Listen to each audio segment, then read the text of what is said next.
Guys, you're here in the UK to launch Insidious. I guess obvious first question. Tell us a little bit about what the film's all about. The film is a classic haunted house movie, that deals with a young family, a mum and dad with 3 kids. They've just moved into this new house, and there's something not quite right about this house. They're not quite sure. Things start to get more eerie as the film progresses until finally their eldest boy falls into an unexplained coma. The doctors don't know what's wrong with the boy, and then they bring him back to home care, and things just get worse and worse until something really bad happens. And I won't say any more than that. You mentioned there's a lot of classic horror elements there. I mean, were there any particular inspirations for this one? Well, I think the biggest inspiration for us was stories that we've heard in real life. Stories from friends and family over the years that we've collated about ghostly experiences. You know, pretty much everybody knows somebody who's had a ghostly experience, whether you know someone who's lived in a haunted house or maybe you lived in one yourself. And James and I are just big fans of those stories. And so, truly, that was the biggest inspiration for us with this film, was trying to capture the feeling that we have when we're telling each other these stories. Right. Rather than any one movie, like, let's make it like The Exorcist, or let's make it like The Shining. You guys are responsible for scaring an awful lot of people. What scares you guys? I mean, you mentioned ghost stories there. I mean, is that what makes you kind of, wake up in the sweat at the middle of the night? Yeah, I mean, Lee and I find a lot of things scary. We've always said that the reason why we think we can make scary movies is because we find a lot of things frightening. If you don't have a sense of humor, then you wouldn't be very good at writing comedy. I would imagine. So if you're a wuss like the two of us are, then you have lots of material to draw from. Yes. I mean, talking about being scared, did you feel nervous or under any pressure following up just such a huge franchise like Saw with a new film? Well, I mean, see, for me, I only directed the first one, and it's been like 6 years since I've made the first Saw film, so it's not really. Yeah. It feels like it's been a while since I've kind of went back to make another scary movie. I definitely felt a little bit of pressure for this one to succeed because I didn't want James and I to be known as one-trick ponies.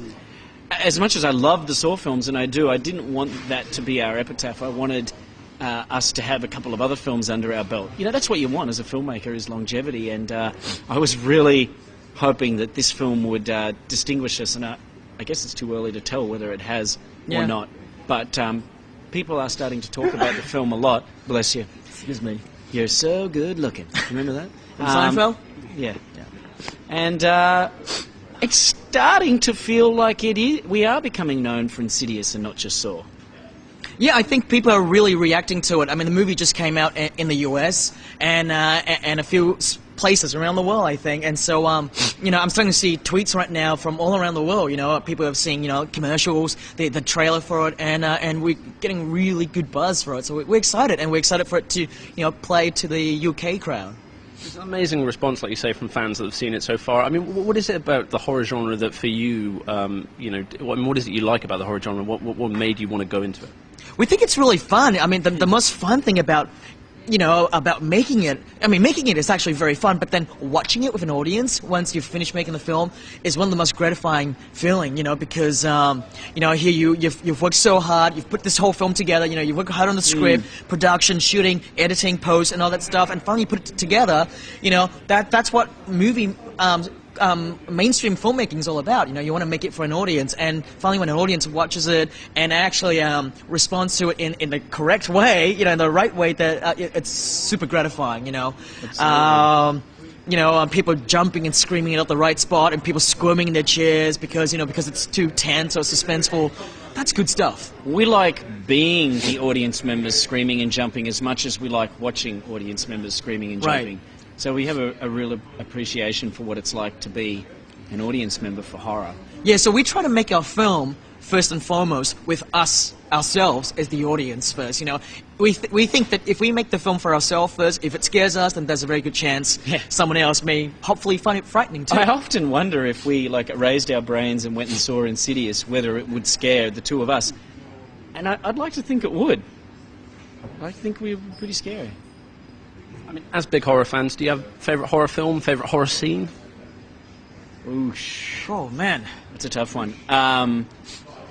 The opening scene of Jaws is a great one, because you don't see anything, for a scene. I would say the whole film of Jaws. That's one of the most suspensefully directed film. I should say, in all department. Music, editing, acting. Yeah, for sure. Scripting too, yeah. That's definitely big. And then, for me, The Shining is definitely still a film that I love, Being scared is kind of intangible. You can't really deconstruct why you find something scary. It's like trying to deconstruct why you like a song. You just like it. And The Shining is definitely one of those ones that gets to me for some reason. We're looking forward to being terrified by your new film and all of your future projects. Guys, thank you so much for talking to us, and enjoy the rest of your time in the UK. Thank you so much. Thanks. Cheers.